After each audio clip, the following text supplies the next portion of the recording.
Welcome to our channel. आज इथे मी तुम्हाला एक छानसा नाश्त्याचा प्रकार करून दाखवणार आहे। तर इथे बघा मी वाटीभर पोहे घेतलेले आहेत आणि हे इथे आपण चाळणीवर ठेवून याला चांगले भिजवून घेणार आहोत। तर अशा पद्धतीने आज आपण पोहे आणि रवा हे दोन्ही जिन्नस वापरून मस्त असा रवा पोह्याचे बाईट्स असं हे नाश्त्याला बनवणार आहोत। तर हे पोहे आपण भिजत ठेवायचे आहेत, एक 5 मिनिटानंतर छान मोकळे कोरडे होतात।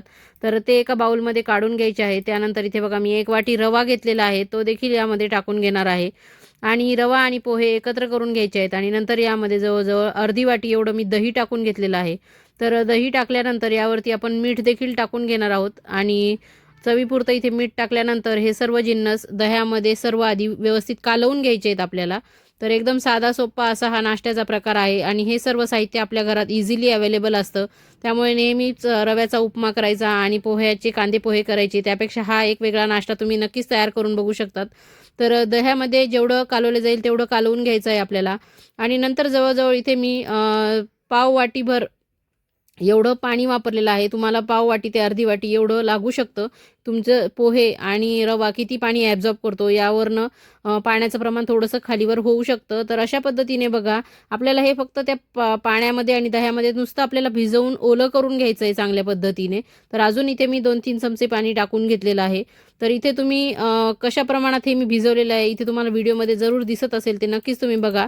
तर अशा पद्धतीने हे सर्व मिश्रण कालवून घ्यायचं आहे आणि आपल्याला हे 5 ते 10 मिनिटं असंच रेस्ट करून ठेवायचं आहे, म्हणजे त्यामुळे आपला रवा चांगला फुलून येईल आणि पोहे देखील त्यामध्ये छान भिजतील।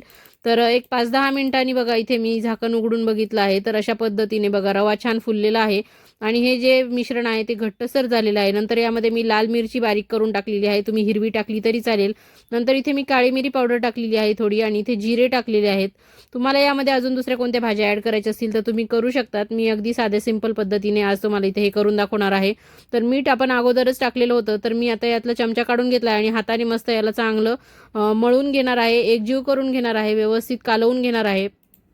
जर तुम्हाला माझ्या पद्धतीने अशी नाश्त्याची रेसिपी करायची असेल तर नक्कीच व्हिडिओ तुम्ही शेवटपर्यंत बघा। आवडल्यास चॅनलला सबस्क्राईब करा, व्हिडिओला एक लाईक नक्की करा आणि इतरांना शेअर देखील करा। तर इथे बघा व्यवस्थित हे कालून झाल्यानंतर प्लेट ग्रीस करून घेतलेली आहे, हाताला मी तेल देखील लावून घेतलेलं आहे आणि याच्यातलं थोडं थोडं पोर्शन आपल्यावर हातावर घ्यायचं आहे आणि असा चपटा करून इथे अशा पद्धतीने आपल्याला हे थापून घ्यायचं आहे। तर तुम्ही गोल आकारात करू शकतात, लांबट आकारात करू शकतात, जसं तुम्हाला आकार आवडत असेल त्या आकारामध्ये तुम्ही हे छान थोडं थोडं पोर्शन घ्यायचं आहे आणि अशा पद्धतीने हे स्टीमर प्लेटवर किंवा चाळणीवर ठेवून नंतर कढईमध्ये तुम्ही वाफवून घेऊ शकतात। तर मी इथे बघा तुम्हाला अशा पद्धतीने करून दाखवलेले आहे। तर इथे अशा पद्धतीने सर्व पिठाचे मी करून घेणार आहे आणि हे माझे सर्व तयार झालेले आहेत बाईट्स।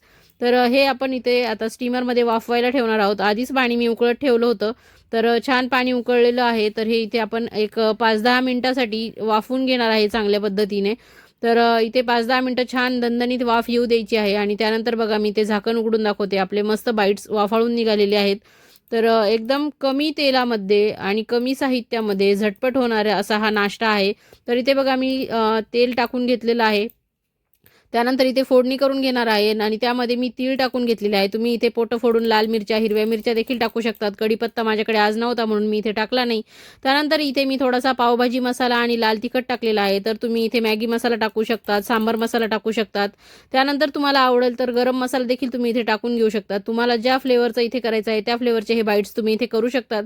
कुठल्याही फ्लेवरमध्ये तुमच्या आवडीनुसार तुम्ही करून खाऊ शकतात। एकदम मस्त आणि टेस्टी भन्नाट असा हा नाश्ता तयार होतो आणि एकदम कमी वेळात झटपट असा हा नाश्ता तयार होतो। तर तुम्ही मुलांना टिफिनला देऊ शकतात, घरी कोणी पाहुणे आले असतील तर त्यांना हा झटपट नाश्ता बनवून देऊ शकतात आणि तुम्हाला जर कुठे बाहेर जायचं असेल तर तुम्ही प्रवासात देखील हा तुमच्यासोबत घेऊन जाऊ शकतात। तर इतका छान आणि भारी असा नाश्ता हा तयार होतो।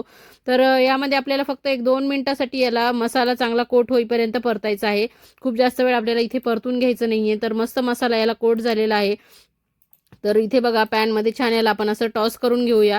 तर मस्त आपला हा नाश्ता आता इथे रेडी झालेला आहे सर्व्ह करण्यासाठी। तर तुम्ही देखील माझ्या पद्धतीने नक्की ट्राय करून बघा आणि मी ही रेसिपी दाखवण्याच्या आधी जर तुम्ही हा नाश्ता करून बघितलेला असेल घरी तर नक्की मला तुम्ही ते देखील सांगा।